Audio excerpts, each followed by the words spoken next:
네, 욥기 13번째 제목은 원죄와 자범죄라는 제목입니다. 욥기 6장 1절에서 10절까지 말씀입니다. 욥기 6장 1절에서 10절까지 말씀. 네, 같이 읽을게요. 욥이 대답하여 이르되 나의 괴로움을 달아보며 나의 파멸의 절 위에 모두 놓을 수 있다면 바다의 모래보다도 무거울 것이라. 그러므로 나의 말이 경솔하였구나. 전능자의 화살이 내게 박힘에 나의 영이 그 독을 마셨나니 하나님의 두려움이 나를 엄습하여 치는구나. 들나귀가 풀이 있으면 어찌 울겠으며 소가 꼴이 있으면 어찌 울겠느냐. 싱거운 것이 소금 없이 먹히겠느냐. 닭의 알 흰자 위에 맛이 있겠느냐. 내 마음이 이런 것을 만지기도 싫어하나이다. 그러니 나의 간구를 누가 들어줄 것이며 나의 소원을 하나님이 허락하시랴. 이는 곧 나를 멸하시기를 기뻐하사 하나님이 그의 손을 들어 나를 끌어 버리실 것이라. 그러할지라도 내가 오히려 위로를 받고 그칠 줄 모르는 고통 가운데서도 기뻐하는 것은 내가 거룩하신 이의 말씀을 거역하지 아니하였음이니라. 아멘. 네, 죄를 근거해서 창조부터 지금까지 딱 두 종류의 사람이 있었습니다. 죄인과 죄인 아닌 분. 죄인과 죄인 아닌 분.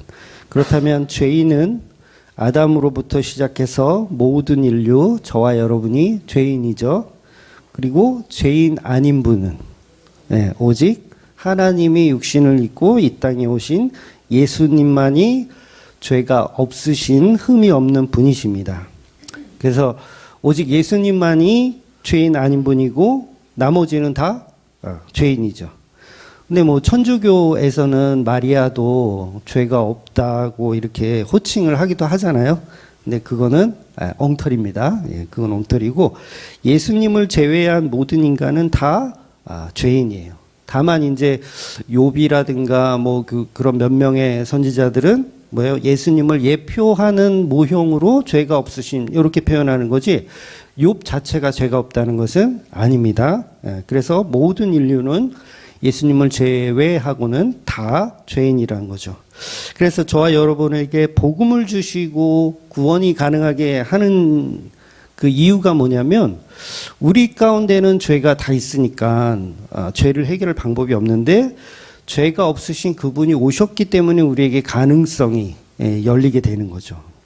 왜냐하면 하나님이 받으시는 속죄함의 제물은 온전해야 되고 흠이 없어야 돼요. 그러니까 우리 인간들이 드리는 모든 제사는 다 온전하지 않죠. 다 흠이 있고 다 문제가 있어요. 그래서 예수님이 오셨다라는 건 그분이 흠 없는 제물로서 이제 어떤 희망이 생겼다라는 거죠. 그래서 진짜 제사의 기회는 딱 한 번밖에 없었어요. 딱 한 번. 인류 역사상 제사를 드릴 수 있는 기회는 딱 한 번. 그게 언제냐면 예수님께서 십자가에 달려서 제물 되셨을 때 그때 말고는 우리에게 제사를 바르게 드릴 수 있는 기회가 한 번도 없었다는 거죠. 그래서 죄인들은 아무리 소나 양을 끌고 와서 하나님께 이렇게 흠이 없는 양이에요, 흠이 없는 소예요, 받아주세요 해도 그걸 단 한 번도 그런 제사를 우리는 드리지 못하더라는 거죠. 그래서 우리가 아무리 나는 흠이 없고 정직하고 깨끗하다, 그래서 나는 하나님께 드릴 만하다라고 생각하면 그 자체가 굉장히 어리석은 행동이라는 거죠. 그러니까 우리가 아무리 하나님을 위해서 순교하고 하나님을 위해서 희생하더라도 우리 희생은 전부 뭐예요? 누구를 구원해 줄 수 있을 만한 희생이 안 되더라는 거죠.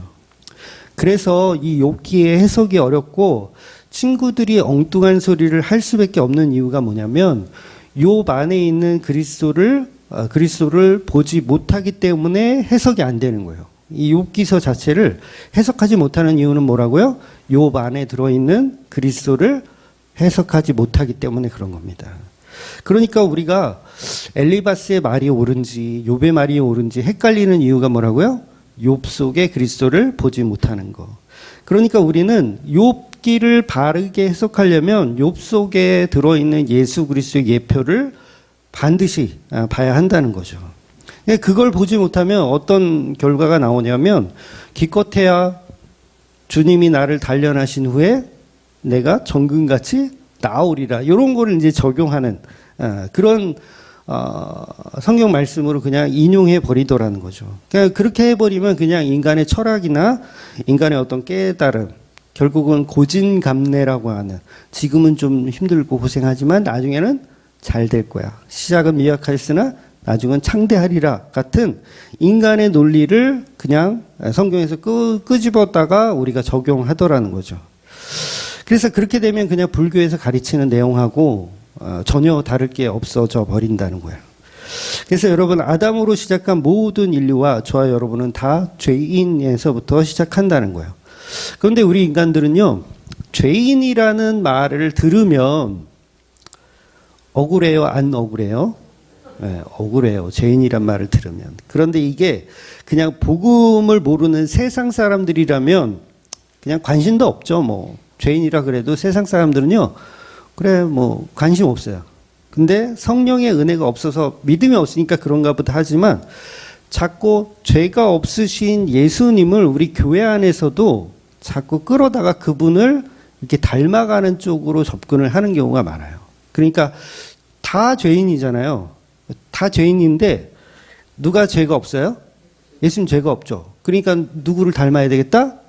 예수님 닮아야 되겠다. 그래서 나도 죄 없는 사람, 죄 없는 분이 되어야 되겠다라고 신앙생활을 하더라는 거예요.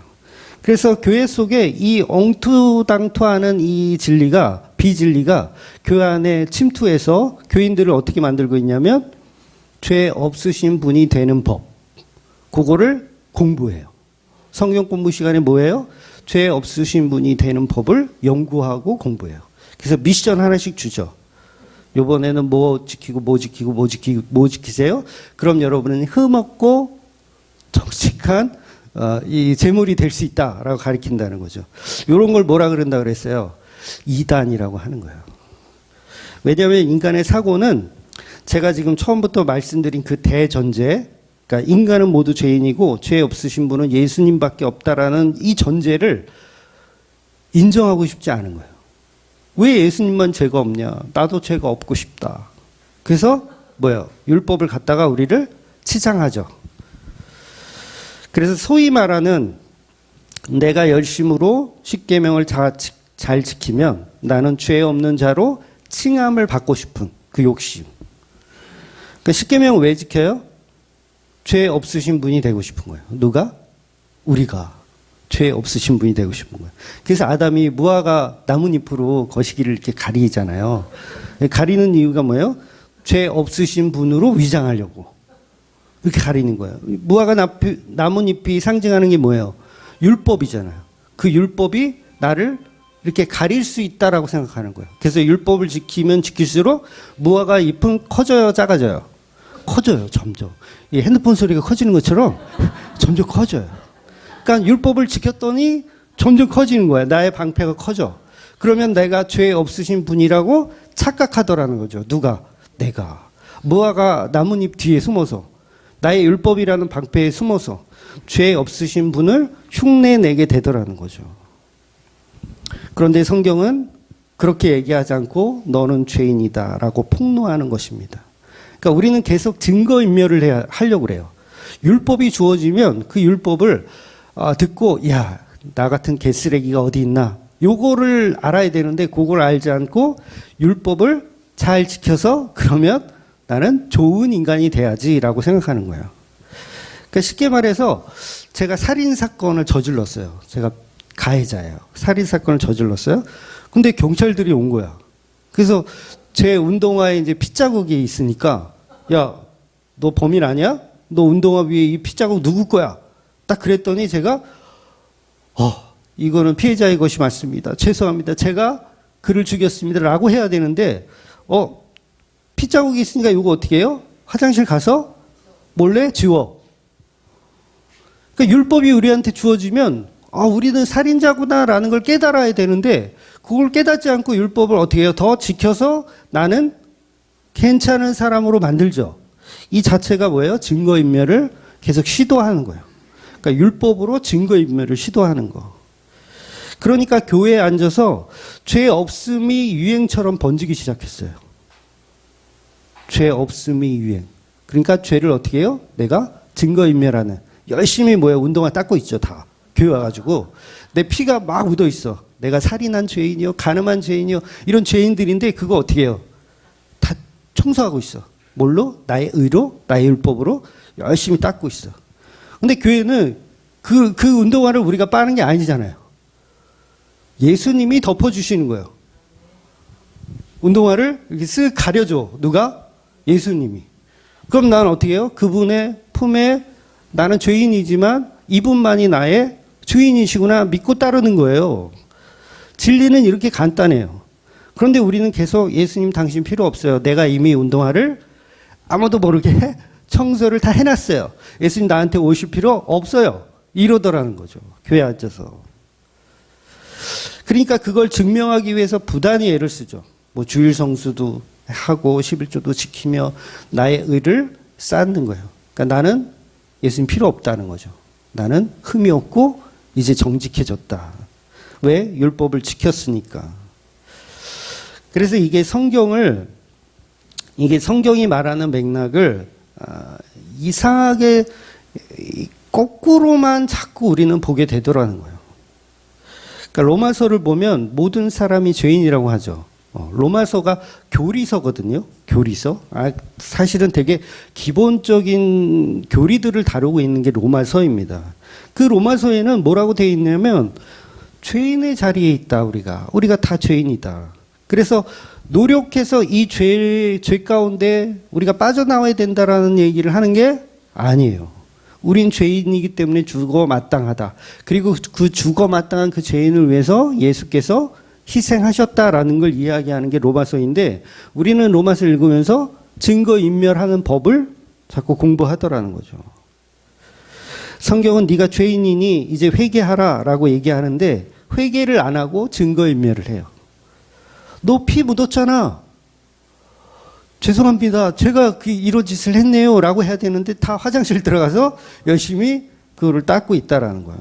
그러니까 이상한 현상이 일어나는 거예요. 성경을 읽으면 읽을수록 화장실에 사람들이 붐벼. 전부 운동화 빨고 있어. 로마서 5장 12절을 보면 이렇게 기록하고 있어요.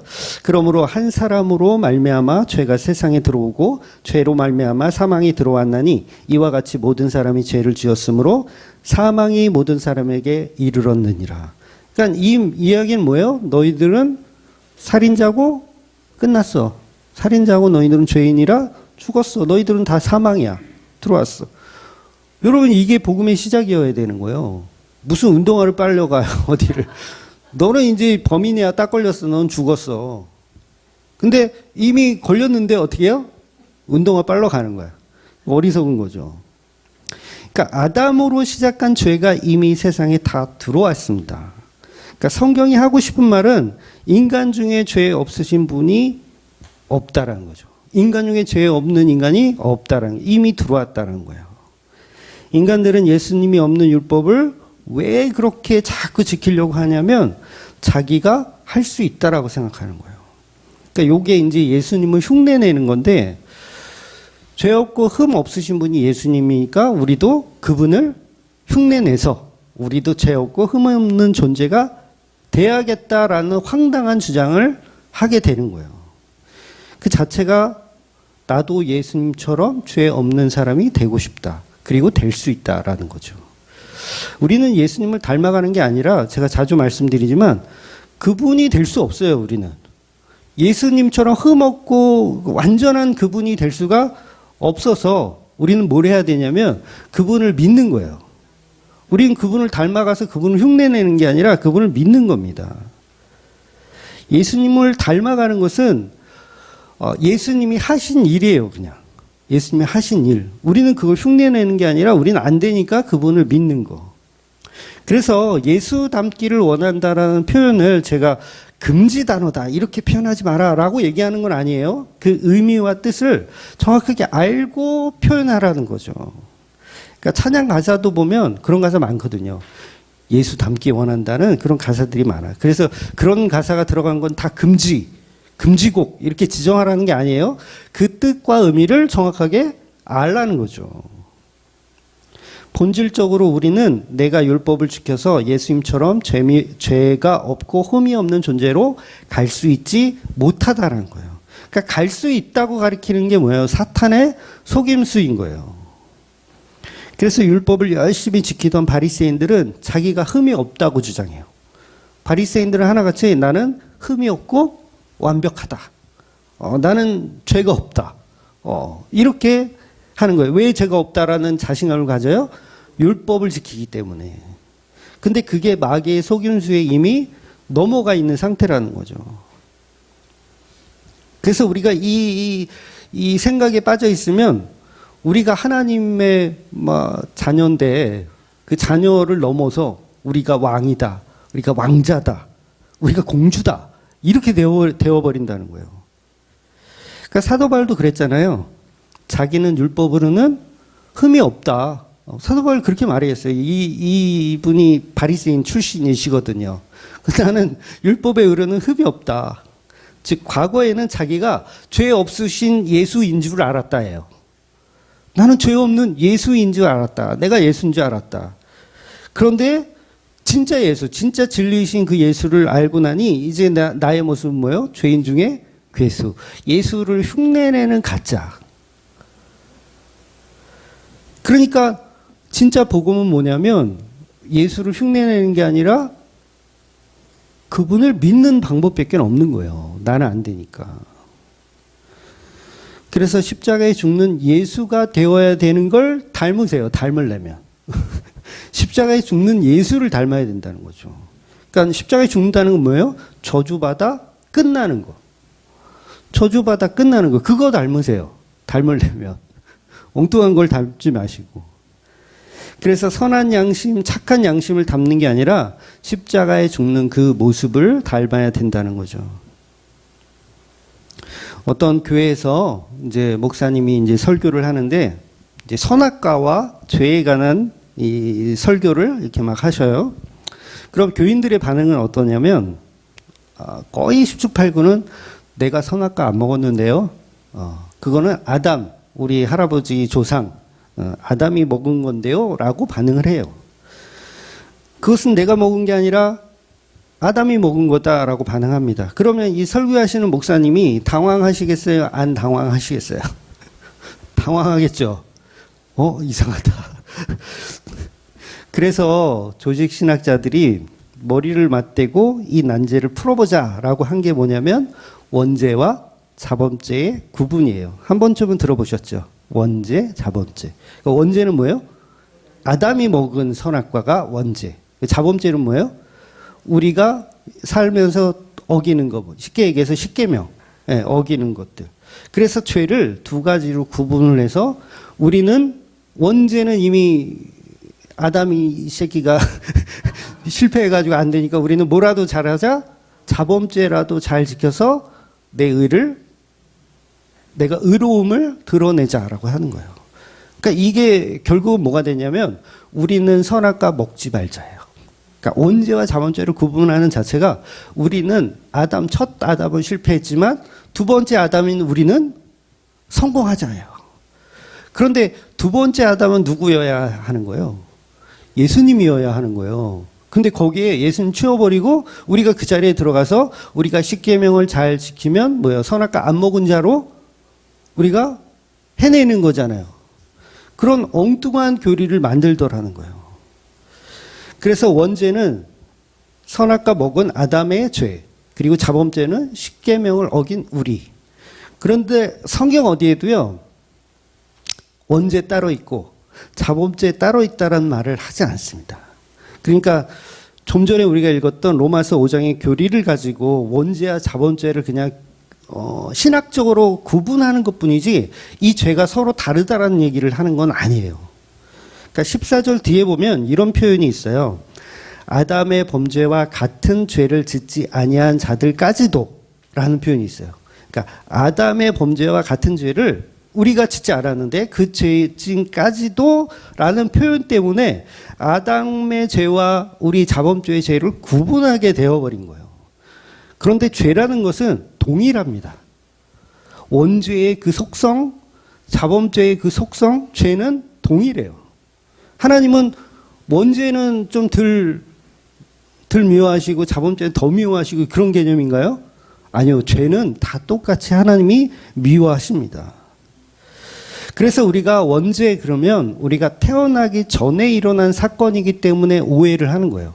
나는 그것과 무관하다라고. 선악과 안 먹었으니까. 내가 먹었어? 아담이 먹었지? 그러니까 원죄는 나하고 무관하다라고 생각해서 나는 자범죄만 이러는 거예요.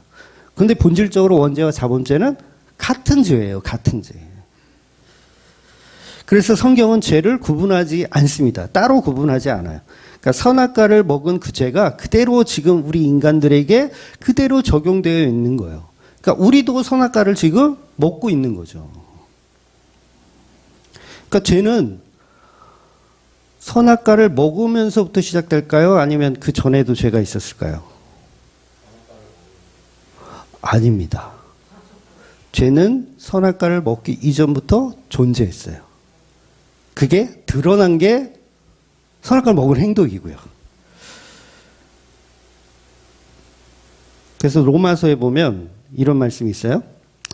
죄가 율법이 있기 전에도 세상에 있었으나 이런 표현이 있어요. 죄가 율법이 있기 전에도 세상에 있었으나 율법이 없을 때에는 죄를 죄로 여기지 아니하였을 뿐이다. 이게 무슨 말이에요? 죄는 원래 존재했지만 율법이 들어오면서 그게 죄로 드러나게 되는 거예요. 근데 원래는 죄는 처음부터 존재했던 거예요. 그러면 이게 교리적으로 보면 제가 굉장히 어려운 말을 해야 되는데 죄를 창조하신 분도 하나님이에요. 이해가 되셔야 돼요. 물론 이 신학적으로 저 공격받을 수도 있어요. 죄는 근본적으로 하나님이 창조하신 겁니다. 그래서 여러분, 하나님은 빛을 만드신 게 아니고 빛만 만드신 게 아니고 뭘 먼저 만들어요? 어둠을 먼저 만드시는 거예요. 근데 사람들은 하나님이 어둠을 만들었다 그러면 못 알아들어요. 야, 무슨 소리야? 하나님이 빛을 만드셨지. 그러니까 죄는 처음부터 있었다 없었다? 원래 있었어요. 원래 있었는데 그게 죄로 드러나게 하신 사건이 선악과라는 거죠.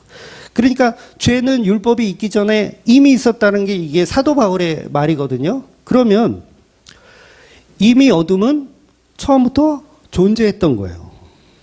그런데 그게 언제 드러나냐면 선악과를 먹을 때 드러나는 겁니다. 그래서 빛이 있으라 했을 때 이미 어둠이 존재했던 거죠. 다시 말해서 동산 중앙의 선악과를 창조할 때 이미 죄는 같이 있는 거예요. 그러니까 선악과를 만드는 자체가 이미 죄를 만드신 거예요.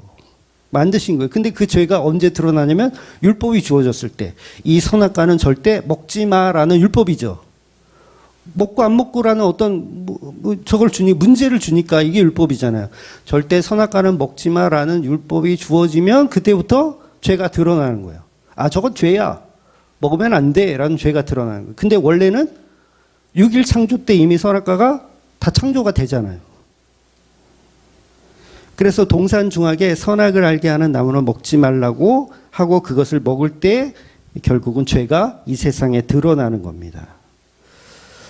그러니까 원죄나 자본죄나 죄의 본질은 같아요. 그래서 인간들은 원죄의 개념 자체를 모르니까 우리가 원죄의 개념 자체를 모르거든요. 어떻게만 이해하냐면 그냥 아담이 먹은 그 선악과만을 이해해요. 그러니까 나하고 상관이 있어요, 없어요? 솔직히. 상관이 별로 없잖아요. 그 아담이 먹은 거지. 나는 십계명 자범죄만 잘 지키면 되는 거 아니에요? 보통 그렇게 다 해석을 하잖아요. 그래서 바리새인이 왜 생겨요?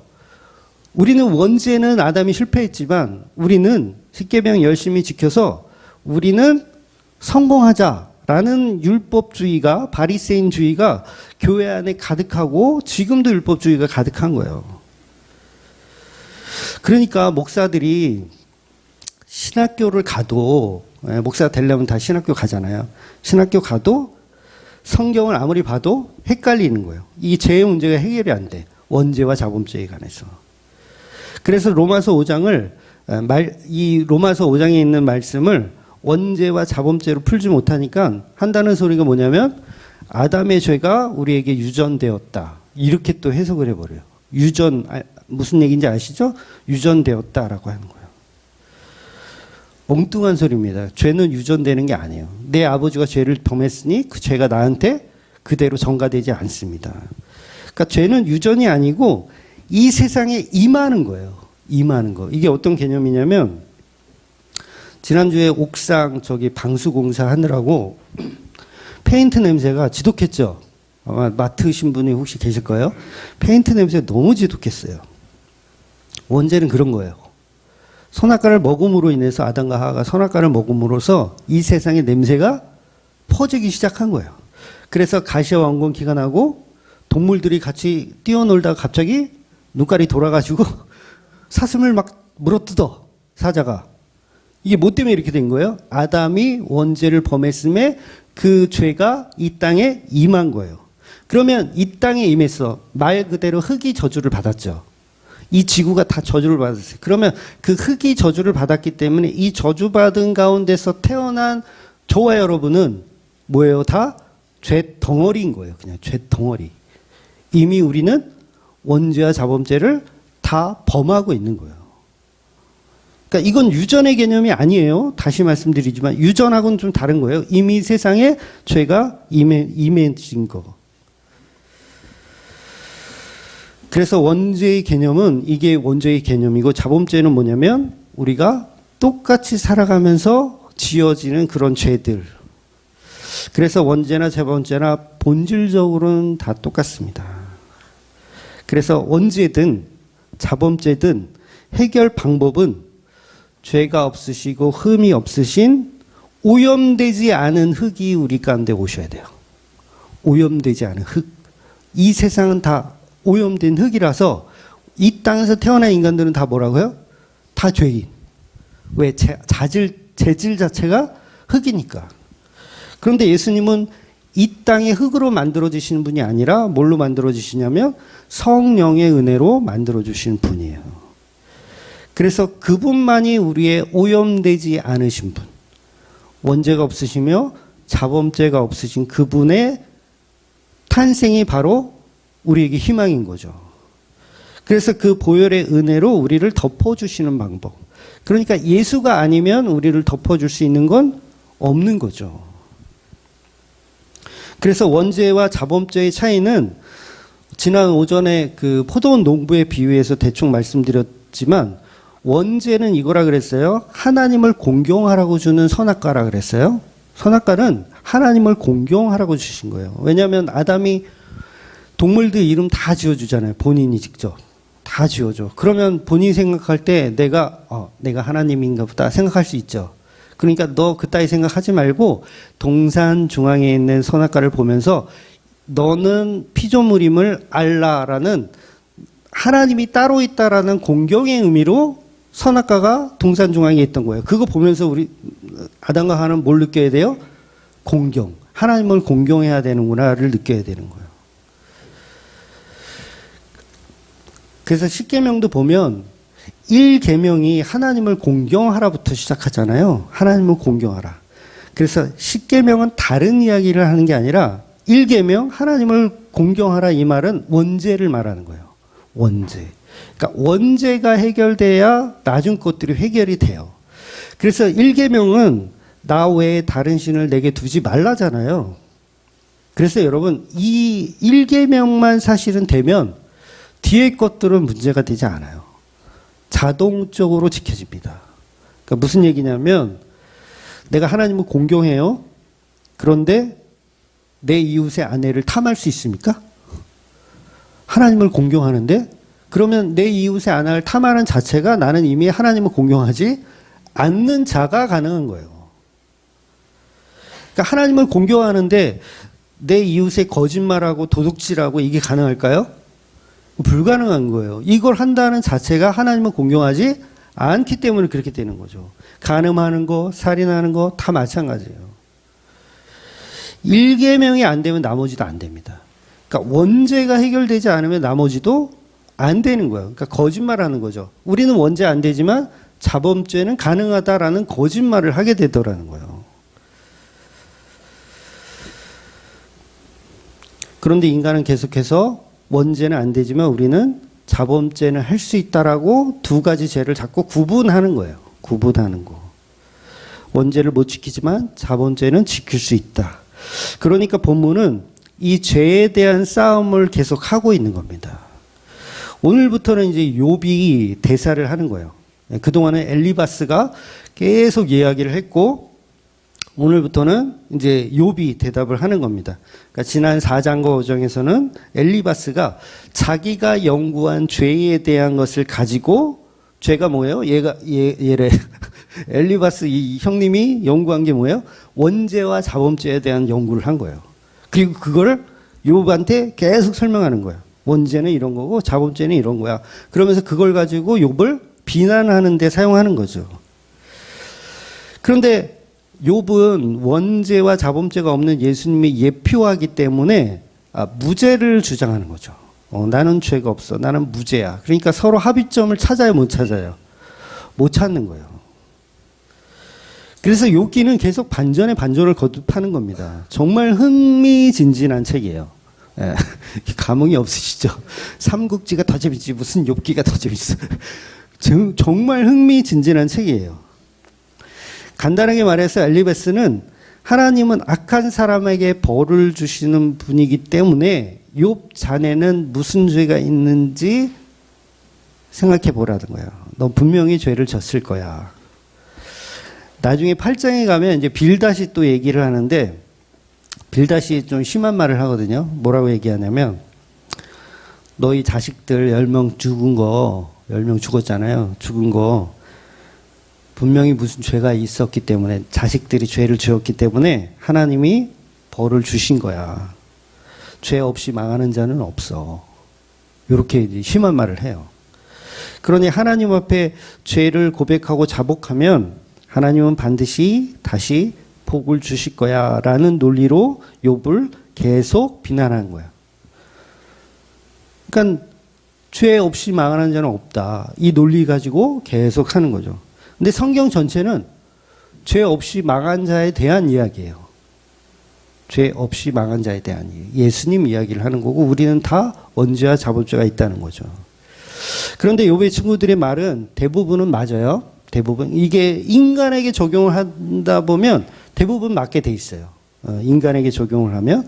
그런데 결정적으로 한 가지 틀린 것이 뭐냐면 욥은 하나님에게 이런 고통을 당한 만한 죄를 지은 것이 없다라는 게 이제 이 욥의 친구들이 놓치고 있는 거죠. 도대체 하나님께 어떤 죄를 지었길래 자식 10명이 죽을 수 있을까요? 여러분은 그런 경험이 없으시잖아요. 근데 정말 죄 많이 지으면 자식 10명이 죽습니다. 요게 엘리바스의 말이라고요. 깜짝 놀라시네. 요게 엘리바스의 지금 논리예요. 정말 죄를 많이 지으면 자식이 10명이 죽어요.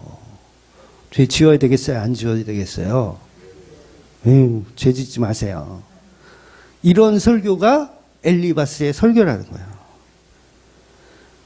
그래서 이렇게 설교를 듣고 있는 이 욥이 생각할 때 답답하겠죠. 그래서 하는 말이 뭐냐면 나 괴롭다. 도대체 너 무슨 소리를 하냐. 나의 지금의 이 괴로움을 저울에 한번 달아보고 싶다. 바다의 모래보다 무거울 것이다. 왜? 나의 지금 이 고통이. 그러니까 욥은요. 자기가 죄를 지었다면 이렇게 고통스럽지 않을 거예요. 근데 고통스러운 이유는 뭐냐면 나는 자식 10명이 죽을 만한 죄를 지은 적이 없기 때문에 고통스러운 거예요. 여러분 억울한 일을 당해보셨어요? 눈물 나요. 내가 한 짓에 대한 모욕을 당하면 그나마 견딜만한데 내가 하지 않았는데 했다라고 이렇게 모함을 당하거나 그러면 정말 못 견디고 눈물이 나요.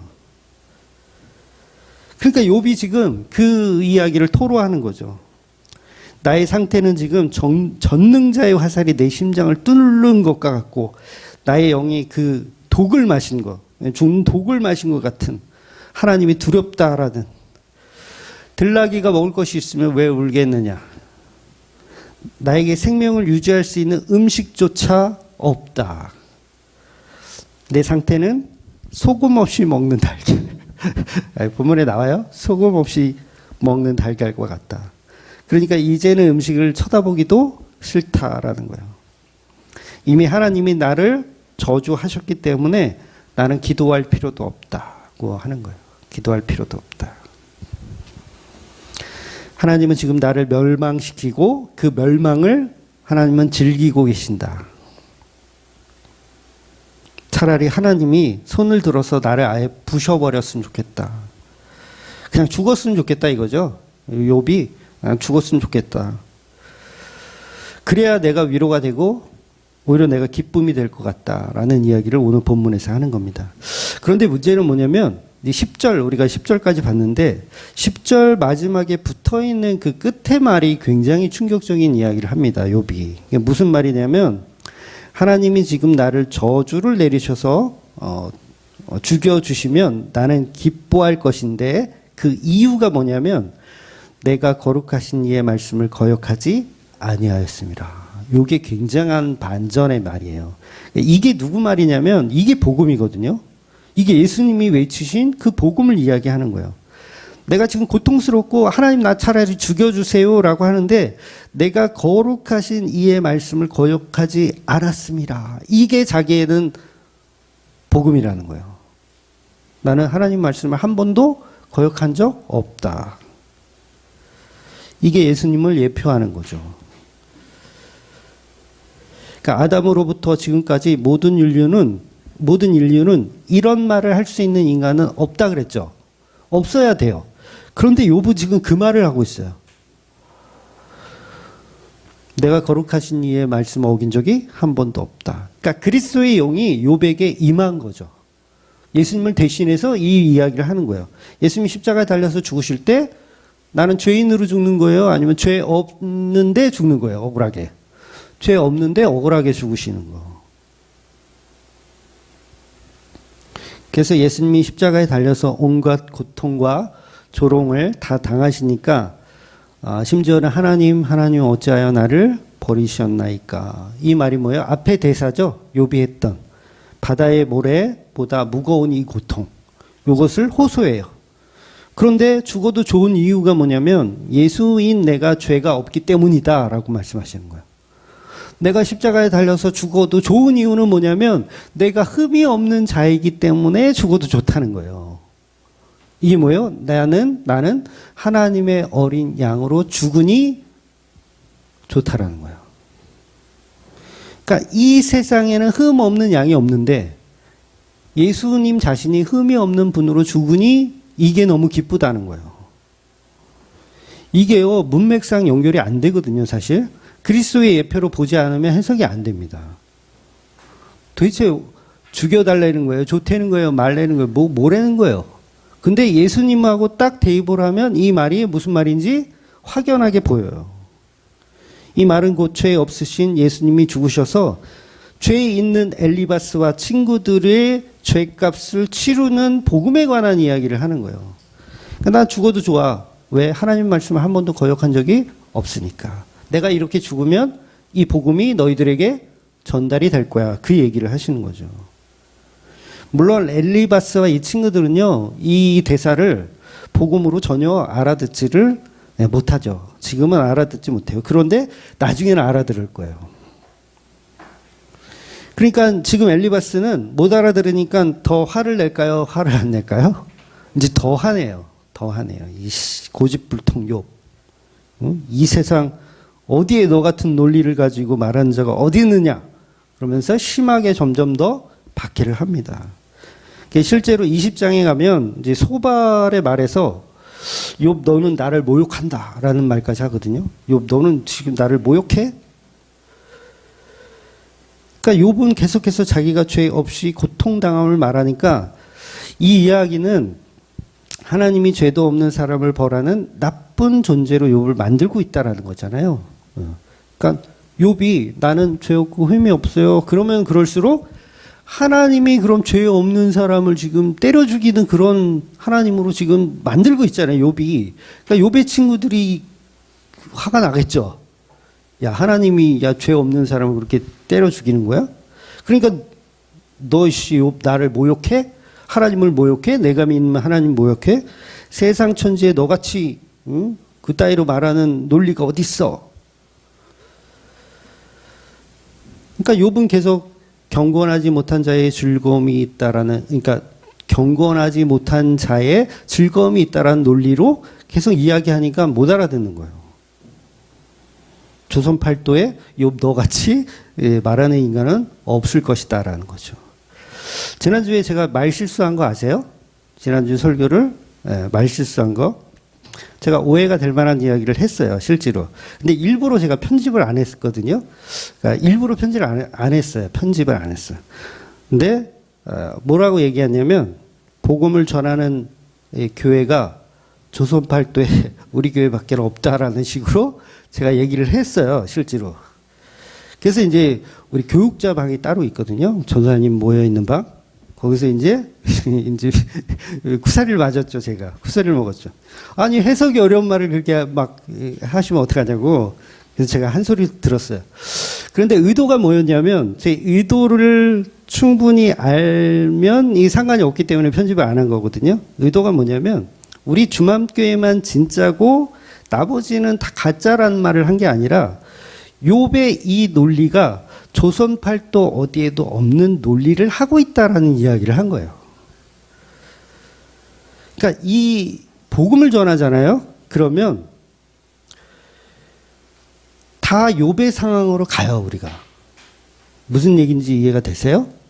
복음을 어디든 가도 복음을 전하면 듣는 사람들은 다 엘리바스, 빌닷, 소발의 모습을 띄어요. 그리고 우리를 공격하게 되어 있죠. 그러면서 한다는 말이 뭐냐면 조선 팔도에 너처럼 말하는 복음의 논리가 어디 있어? 라는 이야기를 듣게 되실 거예요. 저는 많이 들었어요. 그런 얘기를. 많이 들었어요. 그래서 복음은 예수님에게만 나오는 게 진리예요. 무슨 말이냐면 한 사람. 세상은 다 욥을 비난해. 그런데 욥에게서 나오는 것만 복음이에요. 그러니까 세상 팔도에 복음은 어디에만 나와요? 예수님에게만, 극소수에게만 나온다는 거예요. 마치 400명의 거짓 선지자, 그 아하방 때, 아하방이 이제 전쟁 나가려고 했을 때, 길르앗 라보스라는 데를 치러 가는데, 이제 선지자들에게 이제 의견을 물어보죠.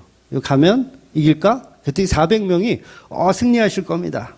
우리 아주 흐뭇합니다. 우리 빨리 해냅시다. 막 이러는데 선지자 한 명이 반대를 해요. 우리가 남북이 합쳐서 거기 쳐들어가 봐야 우리 이길 수 없다. 그러니까 400명의 선지자는 찬성하는데 단 한 사람, 미가야라고 하는 선지자만 반대를 하는 거예요. 그래서 히드기야가 이 미가야를 어떻게 하냐면 귀싸대기를 날려요. 귀싸대기를 날립니다. 코피 빡 터졌겠죠. 그러니까 뭐라고 때리는 거예요? 조선 팔도에 너처럼 주장하는 애가 어디 있어? 400명의 선지자가 다 이긴다는데 왜 너 혼자 안 된다 그래? 이런 귀싸대기를 날리는 거죠. 400대 1의 확률이라는 거예요. 이 성경만 인용하더라도 교회가 400개라면 진리를 전하는 곳은 한 군데밖에 없다라는 논리가 되는 거죠. 그래서 민주주의는요, 소수를 어떻게 합니까? 귀싸대기를 날리잖아요. 민주주의는 원래 그래요. 다수가 소수를 귀싸대기 날리는 거예요. 너 조용히 해. 대통령은 이분이 되실 거야. 왜냐하면 다수가 선택한 이분이 대통령이 되실 거야. 나머지는 어떻게 해요? 조용히 입 닥치고 따로 이런 거죠. 민주주의. 그러니까 400대 1의 민주주의에서 귀싸대기를 맞으신 분은 예수님을 예표하는 거예요. 그래서 제가 사만 제일 검이라는 얘기가 아니라 이거 우리끼리만 아는 얘기인데 복음은 그만큼 세상에 존재하지 않는 게 정상이라는 거예요. 존재하지 않는. 그런데 어디에서 존재해? 십자가라는 예수에게서 존재하고 그분으로 인해서 파생된 극소수의 사람들에게만 존재한다는 겁니다. 그래서 욥의 주장을 이해할 수 있는 사람은요, 이 세상에 없어야 정상이에요. 욥의 주장을 이해하는 사람이 없어야 돼요. 이게 무슨 말이에요? 욥의 주장은 뭐예요? 이상한 주장 계속 하잖아요. 죄 없이 망하는 자 없다라는 주장인데 욥은 죄 없이 망하는 자도 있다라고 주장해요. 너가 주장하는 자가 어디 있어요? 십자가에 죽으신 그 예수님이 그거 주장하시는 거예요. 아무리 친한 친구도 이 얘기를 못 알아들어요, 지금. 엘리바스, 빌다, 소발. 정말 친한 친구거든요. 일주일 동안을 그냥 묵묵히 울어줄 수 있는 사람. 그런데도 이 복음을 알아듣는다, 못 알아듣는다? 못 알아들어요. 조선 8대 너처럼 이야기하고 너처럼 고집불통인 인간은 내가 처음 봤다. 아니 지금 욥이 굉장히 아프잖아요. 말도 아마 어눌하게 했을 것이고 온몸에 구더기가 지금 하는 그런 상황인데 이제 뒤로 가면 갈수록 더 충격적인 말들을 막 해요. 욥의 친구들이. 엄청 심하게 막 얘기합니다.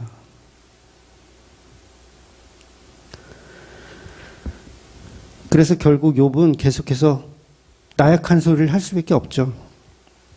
하나님이 그의 손을 들어 나를 끊어버리셨으면 좋겠다. 하나님이 나를 죽이셨으면 좋겠다. 이게 9절 말씀이잖아요. 하나님이 그의 손을 들어 나를 끊어버리셨으면 좋겠다. 그러니까 욥의 주장, 미가야의 주장, 예수님의 주장 전부 한결같이 나를 죽여도 진리는 변하지 않는다라는 얘기를 하는 거예요. 내 목을 치고 나를 귀싸대길 때라도 내 진리는 변하지 않는다. 그러니까 세상은 뭐예요? 욥, 너의 생각을 바꿔. 너의 생각을 바꿔. 하나님은 그런 하나님 아니야. 죄 없으신 자를 막 이렇게 호되게 고통을 주는 그런 하나님 아니야. 근데 하나님은요, 그런 하나님이 맞아요. 고통을 주신 하나님이에요. 선악과를 왜 만들어서 이 지경을 만들었어요? 누가 이렇게 한 거예요? 하나님이 한 거예요. 고통을 주시는 하나님이 맞아요. 조선 8도에 이렇게 말하는 설교자가 어디 있어? 이제 알아듣시겠어요? 제 의도를? 그러니까 성경은 없어요, 없어. 진리가 없음에서 나오는 거예요. 없어. 이 세상의 논리로는 이해할 수 있으면 그건 복음이 아니에요. 이 세상의 논리로 이해할 수 없어. 그러니까 엘리바스의 논리로도 이해할 수 없는 욥의 주장. 욥기에 나오는 친구들은요, 성경에 능통한 자들이에요. 그러니까 그 당시 성경은 없었겠지만 하나님의 말씀에 능통한 사람들. 그래서 엘리바스 스스로 그러잖아요. 나는 하나님을 연구하는 사람이다. 나는 하나님을 연구하는 사람이다. 신학 박사들이에요. 그런데 이 욥의 주장을 이해를 못하고 있더라는 거예요. 너 왜 자꾸 고집 부려? 너같이 욥 너처럼 논문을 쓴 사람은 없어. 그런데 욥도 그렇고 미가야도 그렇고 전부 예수님의 예표이기 때문에 기싸대기를 맞으면서까지도 그 복음을 지킬 수밖에 없는 것입니다. 그러니 저와 여러분은 내 힘으로 죄의 문제를 해결하는 것이 아니고 죄 없으신 그분이 이루신 죄의 도말과 해결을 인정하고 그분을 믿고 따르는 것밖에는 없어요. 그러니까 그 예수를 믿으려면 성령이 임하게 되면 뭐예요? 죄 없으시 죽은 그 예수가 존재함을 느낄 수가 있는 거죠. 그러니까 욥의 주장이 이제 점점 갈수록 이제 더 확연히 이제 드러나실 거예요. 아, 이 주장이 예수 그리스도를 통해서 믿어지는 저와 여러분이 되시기를 주의 이름으로 축원드리겠습니다. 아멘. 기도하겠습니다.